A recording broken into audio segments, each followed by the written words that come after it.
सरकार के खिलाफ मुखर रहने वाली व प्रदेश में भ्रष्टाचार के खिलाफ आवाज बुलंद करने वाली बेरोजगार संघ के अध्यक्ष व लोकसभा निर्दलीय सीट प्रत्याशी बॉबी पवार ने आज एक और बड़े मामले का खुलासा किया है। उन्होंने शिक्षा विभाग में आउटसोर्स के माध्यम से करीब 1000 पदों को भरे जाने को लेकर चयनित एजेंसियों पर सवाल खड़े करते हुए कहा कि जो एजेंसियां आउटसोर्सिंग के माध्यम से युवाओं को भर्ती कराने हेतु चयनित की गई है, वह मानक पूरे न करने के बावजूद उन्हें शामिल किया गया है।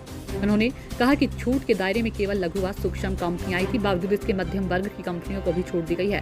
उन्होंने कहा कि जब हमने सभी दस्तावेजों के साथ कोर्ट में अपील दायर करी और कोर्ट का फैसला आने के बावजूद सरकार द्वारा इस पर कार्रवाई नहीं की गई, तो इससे साफ जाहिर होता है कि विभागीय मंत्री धन सिंह रावत इसमें शामिल हो सकते हैं। देखिए, हमने आज जो शिक्षा विभाग का जो भ्रष्टाचार है उसे उजागर करने की कोशिश की और उजागर हुआ है। हमने पूर्व में भी शिक्षा विभाग के कुछ मामले उठाए थे जो भ्रष्टाचार में संलिप्त थे। उसमें से माध्यमिक शिक्षा के जो डायरेक्टर महावीर बिष्ट हैं, उनको जिस प्रकार से चार्जशीट दाखिल होने के बाद, दोष सिद्ध होने के बाद डायरेक्टर पद जैसे महत्वपूर्ण पद पर बिठाया गया, वो कहीं ना कहीं दुर्भाग्य है और यहाँ की सरकार का फेलियर है कि आप एक भ्रष्ट आदमी को जानबूझकर, जिसके खिलाफ सारे साक्ष्य हैं, जिसके खिलाफ जांचें बैठ के जो दोषी तय हो चुका है, उसको आप डायरेक्टर जैसे महत्वपूर्ण पद पर बिठा रहे हैं। तो कहीं ना कहीं लगता है कि ये सरकार भ्रष्टाचार को बढ़ावा दे रही है, ये सरकार वसूली एजेंट अनेक विभागों पर बिठाना चाह रही है। दूसरा जो बड़ा मामला था, इसमें शिक्षा विभाग का ही मामला है। यहाँ पर बीआरपी और सीआरपी के 1000 कुछ पदों पर विज्ञापन जारी हुआ और उस पर भर्ती होनी है।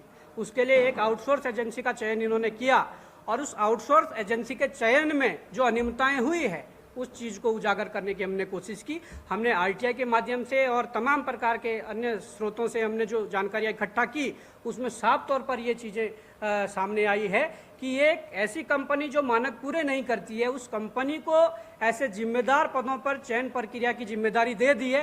कितना बड़ा दुर्भाग्य है। और ये शिक्षा विभाग के उच्च अधिकारियों की मिलीभगत से, शिक्षा मंत्री धन सिंह रावत जी की मिलीभगत से, और अगर मुख्यमंत्री संज्ञान नहीं ले रहे हैं तो कहीं ना कहीं डाउट होता है कि क्या मुख्यमंत्री तक भी वो पैसा जा रहा है। तो मैं ये कहना चाहता हूं कि जब तथ्य सामने आ गए हैं, जब हमने सारे तथ्य रख दिए हैं कि जिस प्रकार से जो माइक्रो और स्मॉल जो कंपनियां हैं उनको ही ईएमडी में छूट होती है, मिडिल को नहीं है। मिडिल कंपनी होने के बावजूद उन्हें ईएमडी में छूट दी गई है। 3 साल का जो लास्ट 3 इयर्स का जो अनुभव मांगा गया है, उसको पूरा नहीं कर रही। उनका वो अनुभव दिसंबर 2025 में पूरा हो रहा है, उनको आपने वो टेंडर दे दिया, तो क्या दर्शाता है।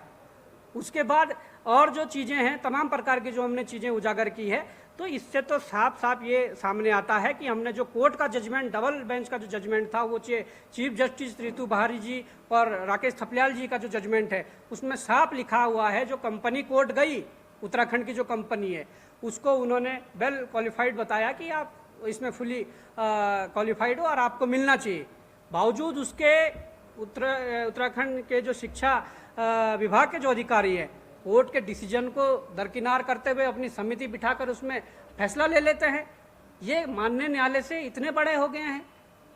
दूसरी बात ये, हमने महावीर बिष्ट के खिलाफ इतना किया, हमने वहाँ निदेशालय में जाकर उनके मुख्य गेट पर हमने इतना बड़ा चार्ट चिपकाया, उसमें लिखा कि भ्रष्ट अधिकारियों को बाहर करो। क्या तब भी इनकी आंखें नहीं खुलती है? आज कोर्ट में जब तारीख लगी और कोर्ट में जब आज सुनवाई हुई, तो सरकार को लताड़ पड़ी और कल सुबह 10 बजे का टाइम दिया है कि ऐसे अधिकारियों को बाहर करो। 10 बजे तक बाहर नहीं किया तो कोर्ट इस पे फैसला लेगा।